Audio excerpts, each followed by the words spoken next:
similar ethnicity and culture. Well, we did get invaded by the Romans.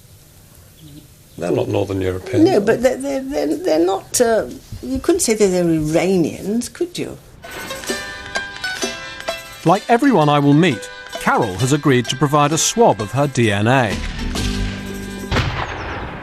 What makes one English as a person? Does your mum have to be English? Does your father have to be English? In your opinion, for you to be English? Oh, I suppose so, yes. What They if might be Irish. They could be Irish. That would be all right. That'd be fine. Well, you see, there again, it's a similar culture, isn't it, really? I mean, similar ethnicity. And what about if somebody was half French? Half French? Oh, I wouldn't tolerate that.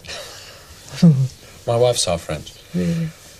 But... no, I'm only joking there, really. Because some people think that unless you're English through and through by the blood, you don't really have the right to campaign for Englishness and to call yourself an Englishman or an Englishwoman. How do you feel about that? I think we have to be flaxen-haired to be English, don't you? Flaxen-haired? Flaxen-haired. That sounds a bit Germanic to me. No. But, I mean, look at my husband. He's got blue eyes, pale blue eyes. He used to have fair hair and all the rest of it. He's very Nordic, isn't he, really? Northern European. Carol Manley is certain she is 100% English. But until recently, using conventional genealogy, you could only trace your origins back a few hundred years.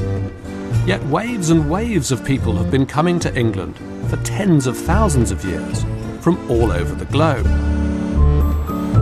And there are now cutting-edge scientific tests that can unlock the entire story of your past. Inside you, in your DNA, are traces of every one of your ancestors. By using a sophisticated computer program to compare your DNA with a global databank, for the first time, they can reveal the secret of your global origins. The first person whose DNA results I have to deliver is one of England's most famous tabloid journalists.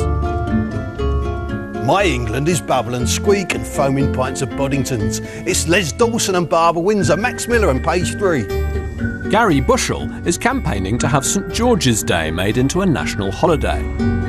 My England stretches from Dennis Skinner to Roger Scruton, from Peggy Mount to Becky Bondage. It's Blackpool Beach, Charlie Drake, Charlton Athletic, roast beef. No one likes us, we don't care. The first of our DNA tests, the global test, breaks down Gary's DNA into 4 ancient population groups: European, East Asian, Sub-Saharan African, and Native American, covering northern Russia through to the Americas. In each test, there is a small margin of error. The results have been interpreted for us by a leading geneticist. Andrew, how are you? Come in. All right, how are you? First of all, your global DNA, that's all of your DNA. Okay.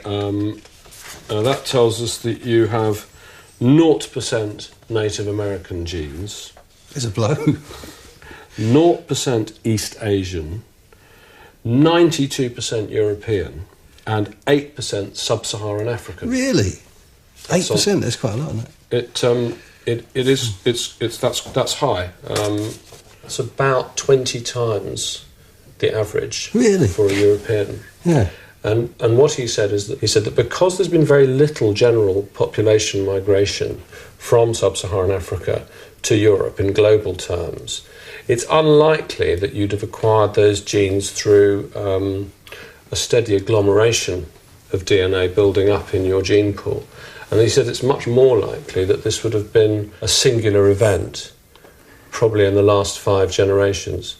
On your father's side, there's someone who's Sub-Saharan African. Really? Someone who's actually, so that's his... Can't see any evidence of it in family pictures or anything like that. I think that's an interesting thing to know, that